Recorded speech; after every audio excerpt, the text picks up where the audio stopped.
Bienvenue sur le podcast Bien dans mon ventre, le podcast à destination de toutes les personnes qui veulent faire la paix avec leur ventre et des professionnels de santé qui veulent approfondir la prise en charge des troubles digestifs. Je m'appelle Anne-Sophie Basquet, je suis naturopathe, formée à la micronutrition et passionnée par tout ce qui touche de près ou de loin à la digestion, au microbiote et à ce qu'on appelle le deuxième cerveau. Mon objectif, apprendre le plus de choses possibles sur tous ces sujets et vous les transmettre ensuite via ce podcast, mais aussi via des formations en ligne. Ici, chaque semaine, je vous dévoile mes dernières trouvailles et retours d'expérience en termes de santé naturelle, alimentation et hygiène de vie, pour que vous ou vos clients puissiez retrouver un ventre serein et une pleine santé physique et mentale. Bonne écoute! Bienvenue dans ce nouvel épisode. On se retrouve aujourd'hui avec l'épisode 136 qui va être un épisode FAQ dans lequel je vais répondre à vos questions.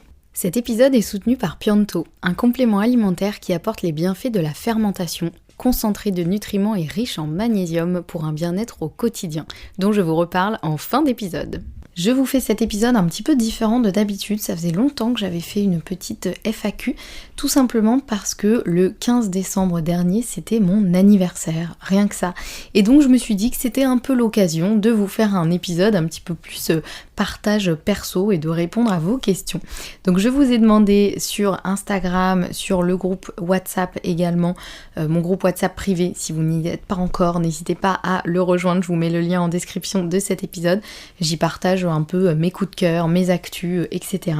Donc je vous ai demandé si vous aviez des questions qui vous brûlaient les lèvres, que vous aviez envie de me poser.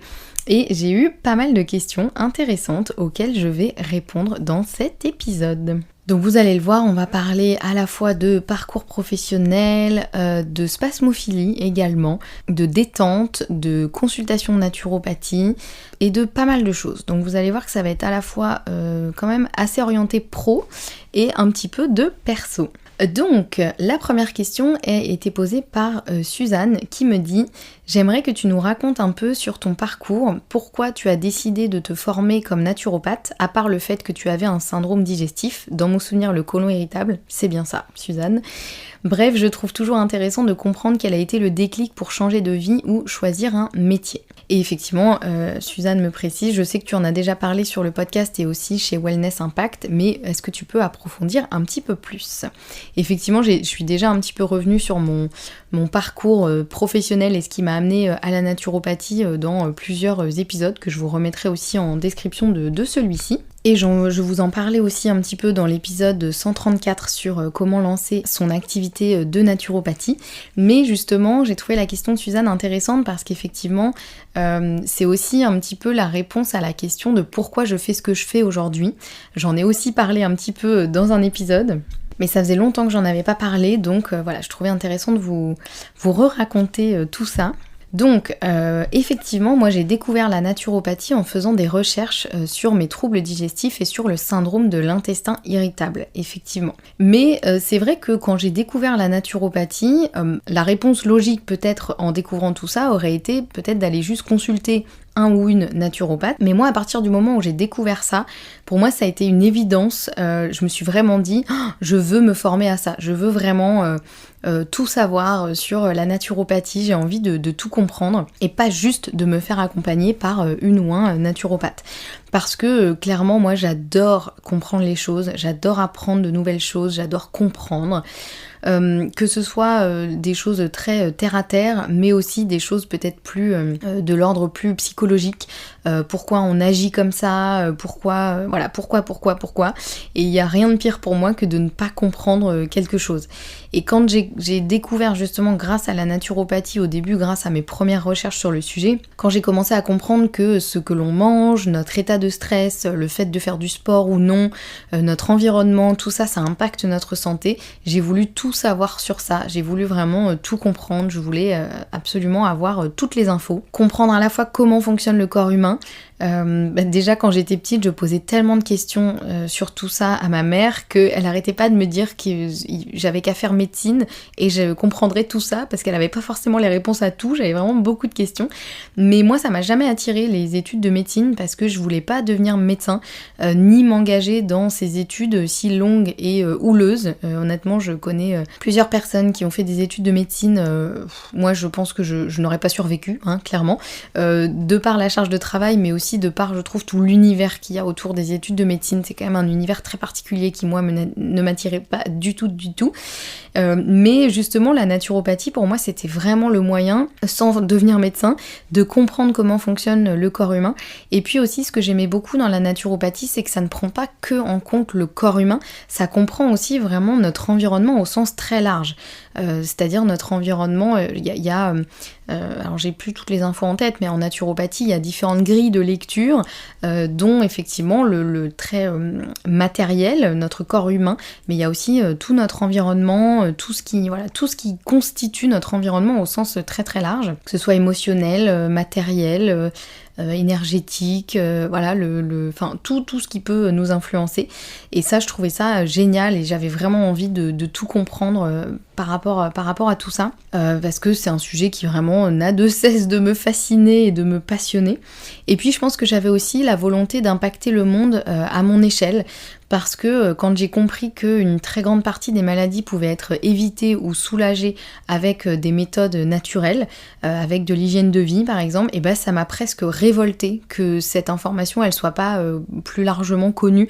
Et puis d'un point de vue très personnel, j'ai aussi perdu quelqu'un de très proche qui s'est suicidé après des années de dépression, et personne n'a jamais envisagé autre chose que de lui donner des antidépresseurs qui visiblement en plus n'ont pas très bien fonctionné.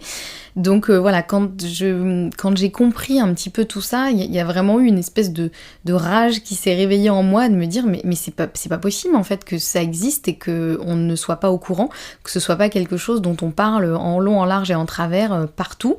Malheureusement c'est quelque chose dont on parlait pas du tout à la télé par exemple. Aujourd'hui ça commence à de plus en plus se démocratiser, ce que je trouve absolument génial, mais ça reste encore trop minime. Donc vraiment voilà, c'est aussi une volonté de peut-être de changer les choses aussi, parce que quand je vois aussi des gens dont la vie est vraiment impactée par des maux de ventre, des troubles divers, et ça a été mon cas pendant vraiment longtemps, et bien quand je vois que ces gens-là sont super impactés, alors qu'il existe des solutions et qu'il suffit parfois d'avoir les bonnes connaissances, ça a été aussi mon moteur pour partager toutes les connaissances que j'ai acquises au fil du temps.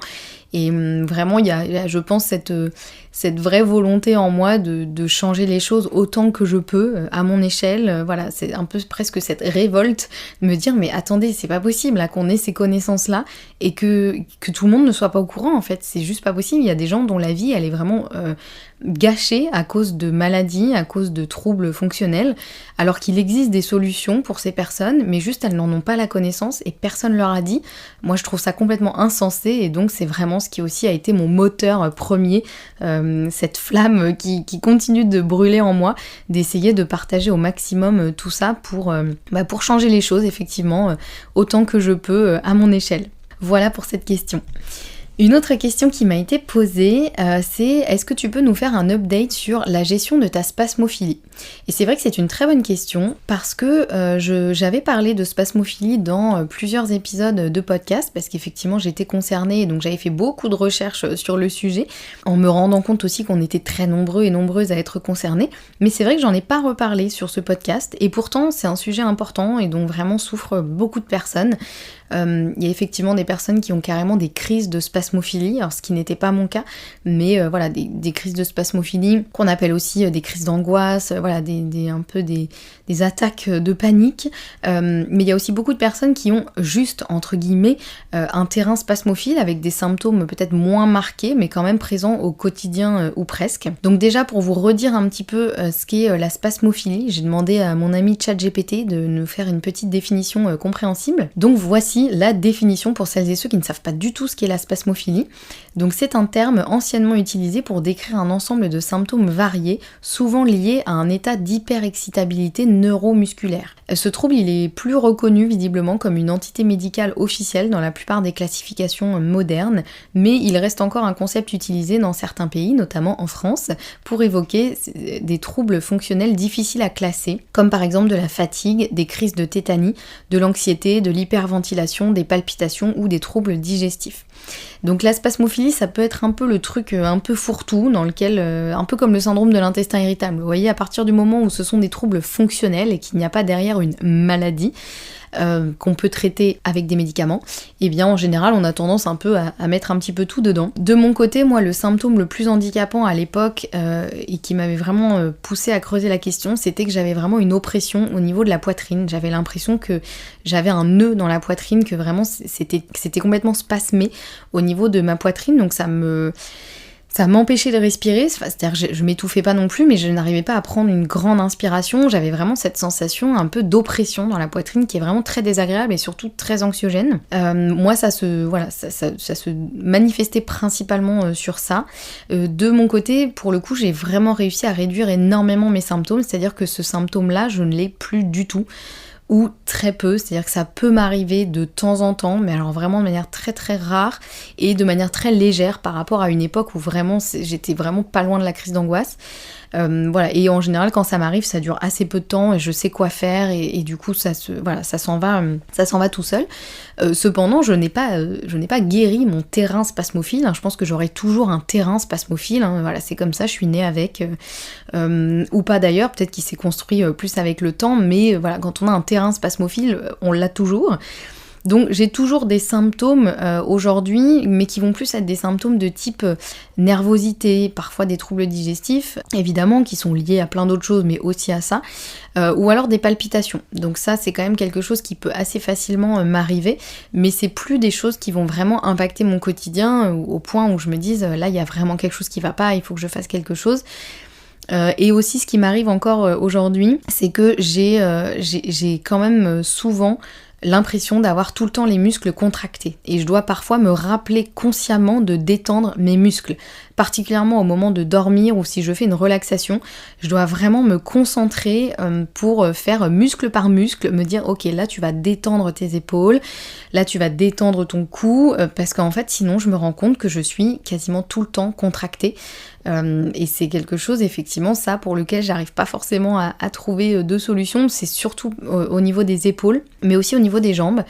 Mais bon, ces symptômes-là, ils sont présents, mais c'est pas quelque chose qui me gêne au quotidien. Vous voyez, c'est quelque chose dont j'ai conscience, mais c'est pas quelque chose qui me gêne et qui est vraiment problématique comme ça a pu l'être à une époque. Donc qu'est-ce que j'ai fait effectivement pour calmer tout ça ? Si ça peut vous être utile, eh bien déjà, c'est qu'aujourd'hui, je prends du magnésium en continu.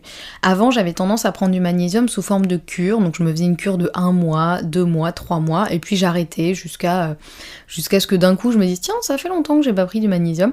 Mais en fait, aujourd'hui, je me rends compte que si j'en prends en continu, je me sens bien mieux, et dès que j'arrête, pendant 1 ou 2 semaines maximum, en général, j'ai de nouveau des symptômes qui reviennent.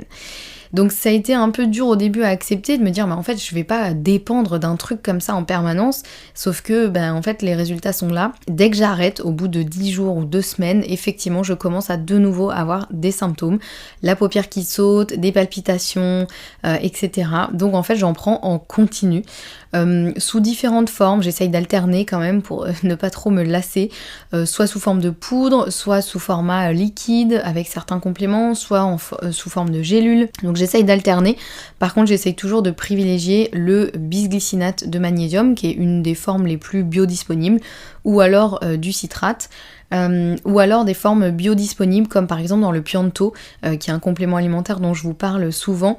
Et leur forme de magnésium, c'est de l'oxyde de magnésium. Donc à première vue on pourrait se dire bah non, c'est nul, c'est une forme qui est pas du tout assimilable, sauf que grâce à leur procédé de fabrication qui est assez complexe mais qui est tout à fait facile à comprendre, et bien ils ont rendu justement cet oxyde de magnésium totalement biodisponible. Donc voilà, donc il faut quand même aller creuser aussi un peu au niveau des compléments alimentaire. Mais voilà, en tout cas, je prends du magnésium en continu, ça fait partie vraiment de ma routine. Autre chose que j'ai fait, c'est que j'ai beaucoup ralenti mon rythme de vie. J'ai vraiment enlevé ce qui était un peu superflu.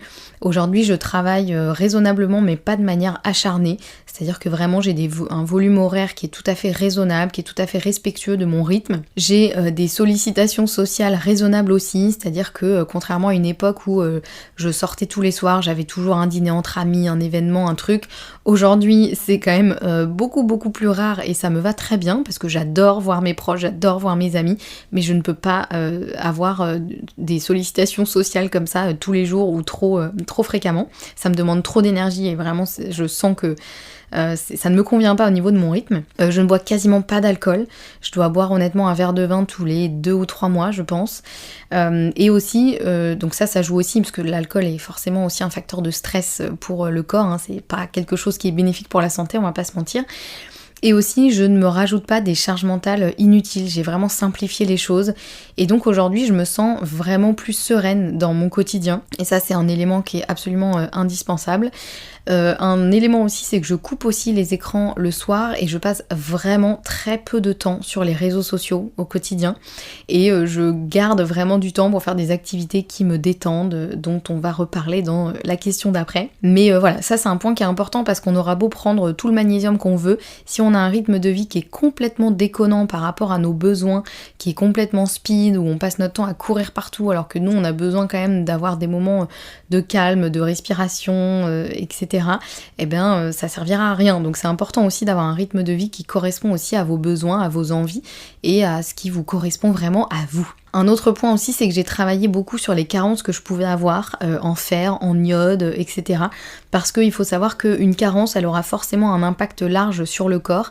Et si tous les stocks de vitamines et de minéraux sont ok, c'est déjà beaucoup plus simple pour le corps de fonctionner correctement. Donc ça, c'est important. En plus du magnésium, c'est important vraiment d'aller vérifier qu'il n'y a pas des carences dans certaines vitamines, minéraux, oligo-éléments, etc. Parce que ça peut aussi fortement créer un stress sur le corps. Et donc, c'est un peu le cercle vicieux qui fait qu'on ne se sort pas effectivement de ces symptômes de spasmophilie. Et enfin, dernier point de ce que j'ai fait pour calmer tout ça, c'est que je prends mon sommeil très au sérieux. Ça, c'est vraiment un point très important pour moi.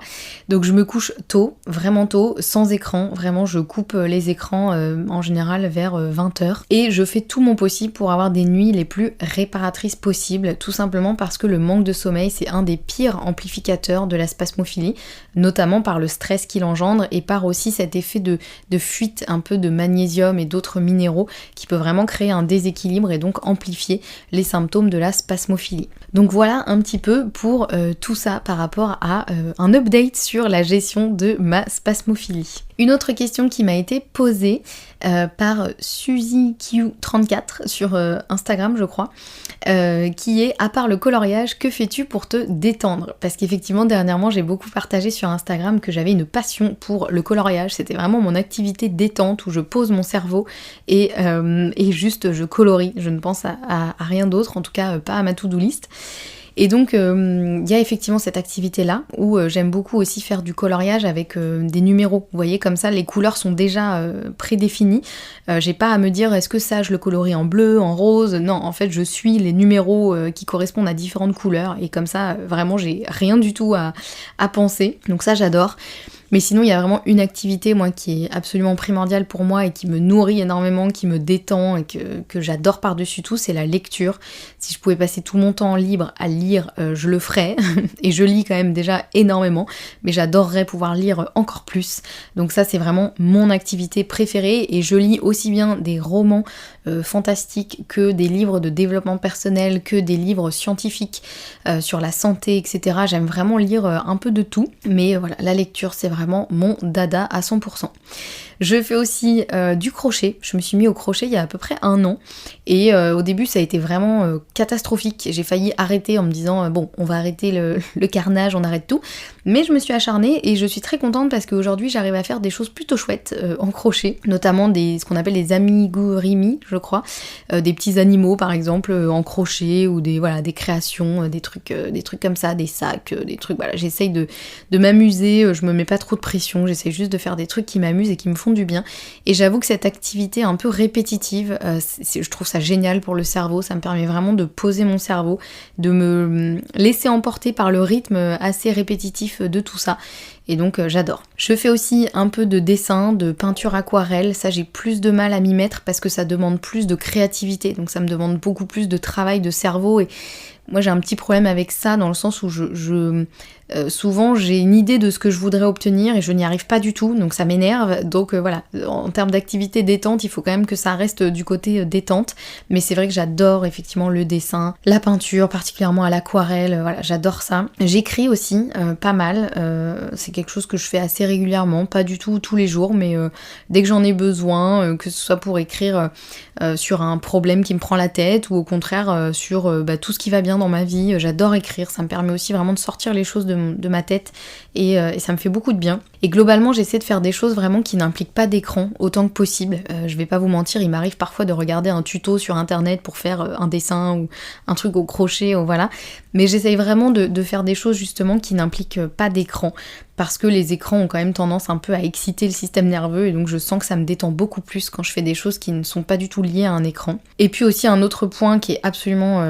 indispensable pour moi, c'est de passer du temps en nature, que ce soit d'aller me balader en forêt avec mes chiens, d'aller à l'océan, enfin voilà, vraiment d'être dans la nature. Ça peut être aussi d'être dans le parc à côté de chez moi, c'est mieux que rien, mais voilà, je sens vraiment le nombre de fois où je suis allée me balader en forêt et j'étais pas bien, j'étais tendue, j'étais énervée et au bout d'une demi-heure, une heure, je ressors de là mais complètement transformée, vraiment beaucoup plus apaisée. Ça a vraiment un truc, ça fait un peu truc de you-you, et on en parle beaucoup en naturopathie, hein, les bains de forêt, etc. Mais honnêtement, c'est scientifiquement prouvé, il y a beaucoup d'études qui montrent que ça permet vraiment de réduire le niveau de cortisol, donc qui est l'hormone du stress.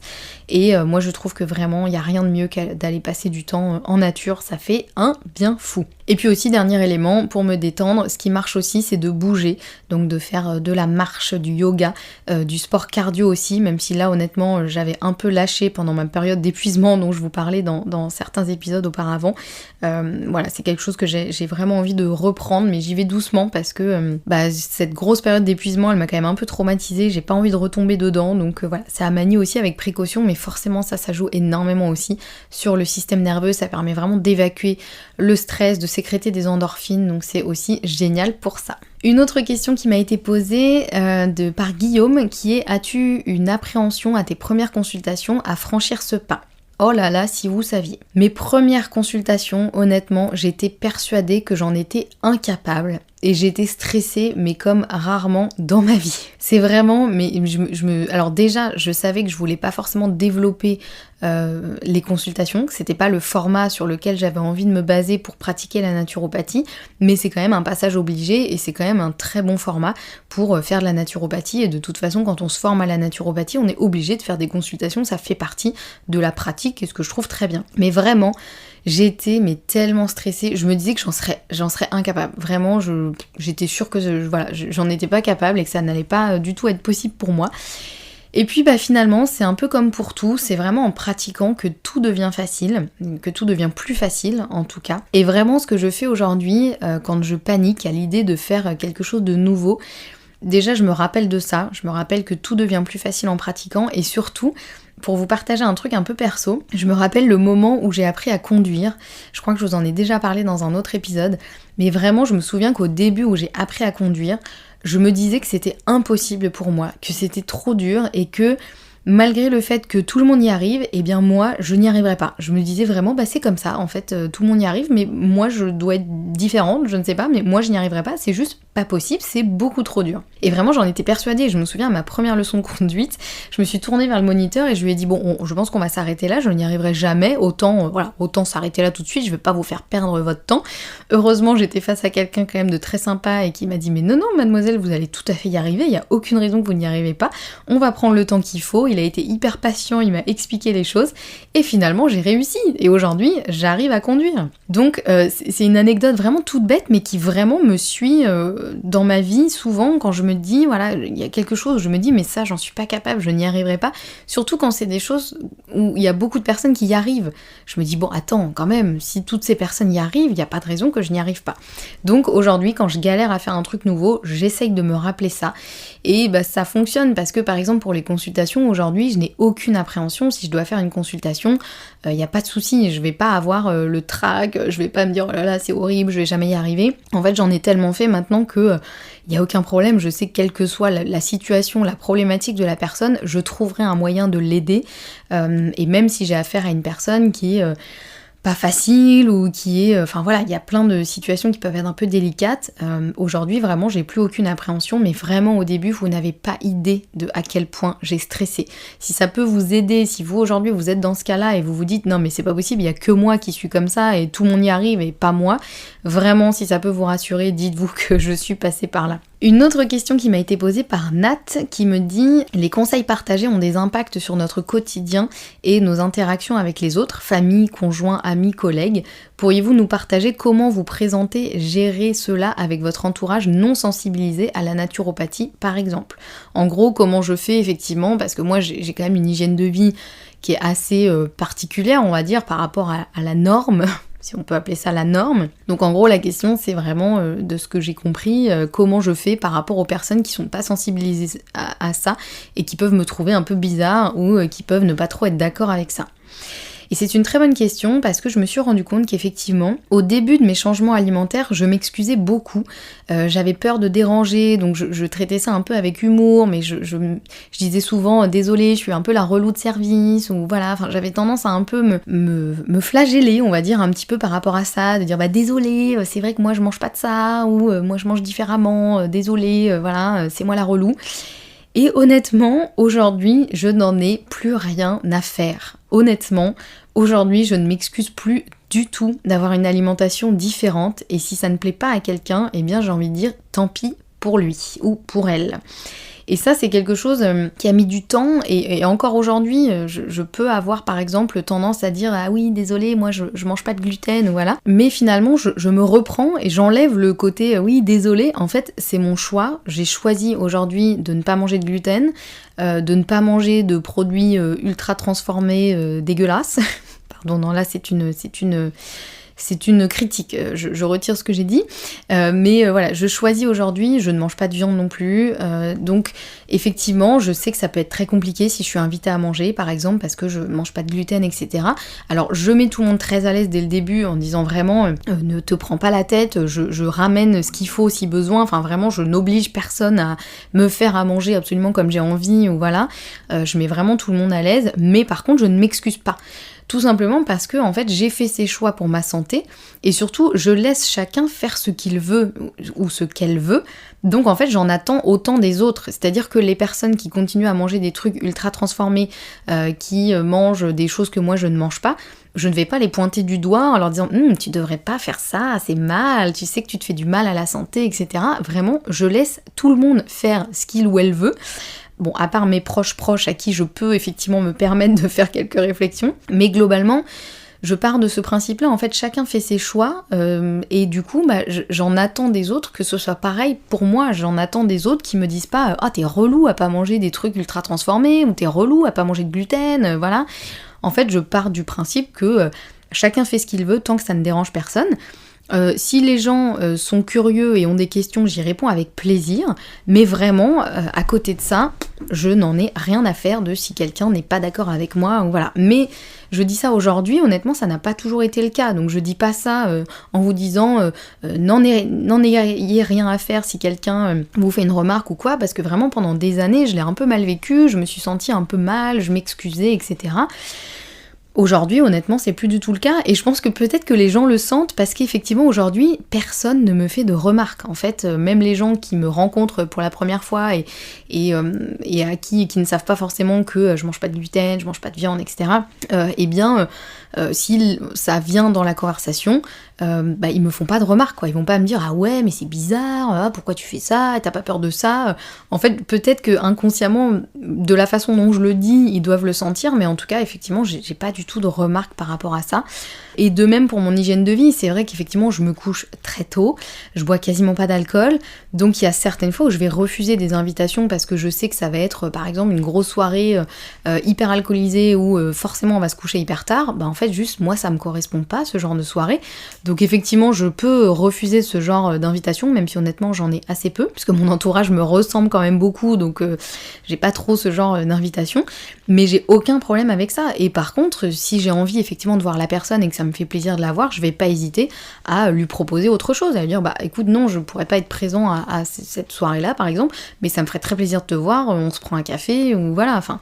Donc déjà il y a ça, et puis il y a aussi effectivement le fait que mon entourage quand même me ressemble beaucoup, donc c'est vrai que la plupart de mes amis et de mes proches ont soit la même façon de vivre que moi, ou soit ils respectent totalement ma façon de faire et je respecte totalement leur façon de faire, et du coup bah on se voit dans des contextes qui vont nous convenir à tous les deux, mais voilà, on ne se force l'un et l'autre à rien, et du coup voilà, je me positionne pas en donneuse de leçons. Si les gens sont curieux, j'explique les choses avec grand plaisir, mais je ne pousse rien, et si je sens que la personne en face a juste envie d'être un peu dans le conflit, ou à me titiller, ou à me dire ouais mais t'as pas pensé à ça, honnêtement moi je sors très vite de la conversation. Des fois j'ai pas hésité à dire aux gens écoute je préfère qu'on arrête d'en parler parce que en fait ça m'intéresse pas, et si t'es curieux y a pas de souci, je réponds à tes questions, mais si c'est juste pour me titiller parce que je mange pas de viande par exemple et que ça te confronte, je ne sais pas pourquoi, ça t'énerve ou voilà, écoute ça m'intéresse pas, et du coup voilà, donc en général ça se passe vraiment très bien, mais je comprends que ça puisse ne pas être le cas, et voilà, et moi honnêtement ça a pris du temps, donc je pense qu'il faut juste prendre le temps aussi de se dire qu'on fait les choses pour nous-mêmes, qu'on n'impose rien aux autres et qu'on demande simplement aux autres de respecter ce qu'on fait, tout comme on respecte ce qu'ils font, et en général ça se passe bien. Et enfin, dernière question, qui est une question de Séverine, qui me dit « J'aimerais savoir combien d'heures dans la semaine tu consacres à ton activité professionnelle. En ce qui me concerne, je fais moins de 35 heures et je culpabilise bien souvent. » Et c'est une très bonne question parce que je sais que quand on est à son compte, le temps passé à travailler, c'est vraiment une problématique et c'est vraiment un peu une charge mentale. Et moi, ça a été vraiment quelque chose qui m'a pesé effectivement pendant longtemps. Donc déjà, pour répondre à la question, ça n'a pas toujours été le cas, et d'ailleurs je vous renvoie pour plus de détails à mon épisode 134 dans lequel j'explique mon parcours entrepreneurial, et j'ai eu vraiment des années chargées où je bossais énormément, mais depuis cette année particulièrement, je ne travaille que, je mets le que entre guillemets, parce que tout est relatif, mais je ne travaille que entre 25 et 30 heures par semaine. Et donc on peut se dire, soit ça peut paraître beaucoup pour certains, mais en général quand on est à son compte ça paraît plutôt pas beaucoup, parce qu'on a un peu ce cliché de quand on est à son compte il faut bosser 70 heures par semaine, sinon ça veut dire qu'on n'en fait pas assez, qu'on est feignant, etc. Et clairement j'ai eu un peu cette façon de penser, un peu ce biais pendant très longtemps où je me flagellais pour être présente devant mon ordinateur le plus possible, à travailler le plus dur possible. Sauf qu'aujourd'hui, c'est plus du tout le cas. Et pourquoi j'arrive à ne travailler que 25 à 30 heures par semaine ? Parce que déjà, j'ai beaucoup simplifié mon business. Je n'essaye pas d'être partout. Je me concentre sur certains points essentiels. Et je mets vraiment mon focus, mon attention et mon énergie sur ces points essentiels-là.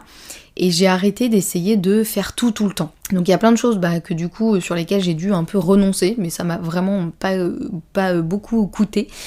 Et j'ai vraiment beaucoup simplifié, j'ai beaucoup rendu les choses plus efficaces aussi. Et aussi, un point important, c'est que j'ai peu de rendez-vous parce que je fonctionne mieux comme ça. Moi, j'aime bien ne pas avoir de rendez-vous ou le moins possible et pouvoir vraiment travailler à mon rythme. Et ça, c'est hyper important parce que ça veut dire que, par contre, quand je bosse. C'est-à-dire que je travaille assez peu, mais quand je suis devant mon ordinateur, je suis hyper efficace. Sinon, si je sens que je suis en train de piquer du nez ou que je suis en train de chercher des distractions parce qu'en fait j'arrive pas à travailler, dans ces cas-là, je préfère aller faire autre chose. Je préfère me dire, écoute là, t'es pas du tout efficace, ça sert à rien que tu restes 4 heures devant ton ordi pour faire un truc que t'aurais pu faire en une demi-heure. Donc en fait, va faire quelque chose d'autre. Les jours où je suis vraiment fatiguée et que j'arrive pas à me concentrer, eh bien je préfère ne travailler que 3 heures dans la journée et me reposer plutôt que de rester devant mon ordi à rien faire. Et ça arrive rarement, mais ça m'arrive. Par exemple, quand j'ai mes règles, soyons honnêtes, je suis à peu près bonne à rien. Donc maintenant j'organise mon emploi du temps pour faire en sorte que autour de mes règles, j'ai le moins de rendez-vous possible et le moins de contraintes possible pour vraiment pouvoir adapter mon emploi du temps et pouvoir me faire des plus petites journées si besoin, sans culpabiliser. Il y a aussi des jours Je sais pas si vous entendez, mon chat ronfle sur mes genoux, voilà. Il y a le ronron mais il y a aussi le ronflement, on adore. Et j'organise aussi mes journées en fonction de mon énergie. Donc je sais que par exemple, il y a certains créneaux où je vais mettre des choses peut-être plus créatives, certains créneaux où je vais mettre des choses moins créatives mais plus administratives qui demandent moins de jus de cerveau, on va dire. Et donc en fait, ça m'a aussi énormément aidé parce que du coup, effectivement, les 25 à 30 heures que je passe devant mon ordinateur, je suis vraiment hyper efficace. Et surtout, je m'organise. C'est-à-dire qu'aujourd'hui, j'ai un système d'organisation où je sais ce que j'ai à faire, je planifie mes semaines à l'avance. Donc quand j'arrive devant mon ordinateur, je sais ce que j'ai à faire, je ne perds pas de temps à me dire est-ce que je commence par ça, est-ce que j'avance plutôt sur ça, etc. Et ça, honnêtement, ça change la vie. En fait, j'ai vraiment organisé mes journées par bloc de temps sur un créneau horaire qui est assez raisonnable. En général, je travaille de 9h, 9h30 à 17h, 17h30 grand max, avec une bonne pause déjeuner le midi. Et du coup, je me mets des blocs de travail où je sais ce que j'ai à faire dans la journée. Et si besoin, je peux aussi bouger ces blocs. Si par exemple, j'avais prévu de faire un truc à 11h, mais que en fait ce jour-là, à 11h, j'ai pas assez petit déjeuner, donc je pique un peu du nez, j'ai un peu faim, bah je me dis c'est pas grave, je me le mets dans l'après-midi. Et par contre, je décale un truc que je devais faire l'après-midi et je vais le faire plutôt à ce moment-là. Et inversement, enfin voilà, j'hésite pas à bouger tout ça, mais je sais vraiment à l'avance ce que j'ai à faire, au moins dans les grandes lignes, hein. Toutes les journées sont peut-être pas planifiées à la demi-heure, mais dans les grandes lignes, je sais à peu près que là il va falloir que je m'occupe de ça, là il va falloir que je m'occupe de ça, etc. Et ça, vraiment, ça change la vie. Et moi, globalement, je suis vraiment pour le fait de travailler moins, mais mieux. Alors bien sûr, il y a des périodes où on a besoin de travailler plus, parfois il y a des périodes où on a du mal à respecter son propre rythme parce qu'on a des projets qui se mettent en travers de la route, parce qu'on a un gros événement, un gros lancement, ou bref, une grosse période assez chargée. Et bien sûr, c'est ok, mais pour moi, ça doit vraiment rester très ponctuel et uniquement quand c'est vraiment nécessaire. Moi par exemple, je suis incapable de bosser le soir. Ça c'est vraiment un truc sur lequel c'est non négociable. C'est-à-dire que je ne rallume pas mon ordinateur après le dîner par exemple pour bosser sur un truc. C'est un non négociable chez moi. Mais aussi parce que j'ai un business qui fait que j'ai pas des urgences à gérer. C'est moi aussi qui choisis comment j'ai envie d'organiser les choses, etc. Donc il y a des périodes un peu plus de rush, ça c'est sûr. Mais voilà, je ne rallume pas mon ordi le soir, je respecte totalement mon rythme. Et ça, moi je trouve que aujourd'hui on a trop la culture du travailler dur et on se dit que si on est à son compte, encore une fois, on doit travailler comme une dingue ou comme un dingue, qu'on doit se saigner, sinon c'est pas normal, sinon on n'en fait pas assez, qu'on est feignant, qu'on prend pas les choses au sérieux. J'ai longtemps subi ça moi-même, hein. Vraiment j'ai passé des fois des heures devant mon ordi à me dire non, tu restes là, tu travailles parce que il est pas l'heure d'arrêter de travailler, alors que j'étais juste incapable de faire quoi que ce soit. Mais aujourd'hui je travaille effectivement assez peu, entre guillemets encore, parce que ça dépend vraiment de la perspective de chacun, mais honnêtement j'en suis hyper fière et c'est presque un acte militant de ne pas répondre je suis débordée quand on me demande comment ça va au niveau pro, parce que souvent c'est un peu ça, quand on est à notre compte, quand on nous demande comment ça va dans ton business, la bonne réponse c'est oh là là je suis débordée, tu sais je cours partout, il y a plein de trucs, etc. Et moi honnêtement je suis hyper fière quand on me demande comment ça va, de dire écoute ça va super bien, je bosse pas beaucoup, ça me convient très bien et franchement ça roule. Et les gens sont parfois un peu décontenancés en face, ils savent pas trop quoi répondre, à part ok super, parce que ils s'attendent plutôt à ce qu'on dise ah là là je suis sous l'eau, je suis débordée, oh là là, tu sais, il faut avoir l'air débordé, il faut avoir l'air sous l'eau, il faut avoir l'air de courir partout, de faire plein de trucs, etc. Bah non, en fait, moi ça m'intéresse pas, c'est vraiment pas le rythme qui me correspond aujourd'hui en tout cas, hein, ça a pu me correspondre à une autre époque. Mais voilà, donc Séverine, pour répondre à ta question, et si ça peut t'aider à moins culpabiliser, moi je trouve vraiment qu'il faut plus prendre en compte le est-ce que quand tu es devant ton ordinateur, tu es efficace, est-ce que tu as une bonne organisation, et honnêtement, le volume d'heures ne veut rien dire. Parfois tu peux passer 50 heures devant ton ordi à avoir fait le boulot que tu aurais pu faire en 10 heures. Tout est une question d'organisation, d'efficacité, mais aussi de respect de son énergie, parce que voilà, je trouve que c'est hyper important des fois il y a des journées où j'ai plein d'énergie et du coup je vais bosser 7 heures dans la journée et le lendemain par contre j'aurai moins d'énergie, donc je vais bosser 4 heures par exemple ou 5 heures ou moins, mais voilà, après j'ai aussi un métier qui me permet ça, mais je trouve que quand on est à son compte, il faut vraiment garder ce truc là très précieux et de pas se forcer à travailler comme des dingues si ça ne vous correspond pas, si c'est pas nécessaire aussi, hein, il faut vraiment être honnête avec ça, des fois c'est pas nécessaire de travailler comme des dingues et voilà, moi j'aime bien la culture du travailler moins mais mieux. Voilà, j'espère que ça répond à la question et que ça aura pu vous inspirer peut-être d'une façon ou d'une autre. J'en arrive à la fin de cet épisode. Comme promis, je voulais vous reparler du Pianto, ce complément alimentaire liquide qui apporte les bienfaits de la fermentation ainsi qu'un concentré de micronutriments comme du magnésium, mais aussi des acides aminés, des antioxydants et des vitamines. Personnellement, j'ai découvert le Pianto lors de ma formation en naturopathie où on en parlait comme le complément alimentaire à avoir dans ses placards, un peu comme un remède de grand-mère qui se transmet de génération en génération.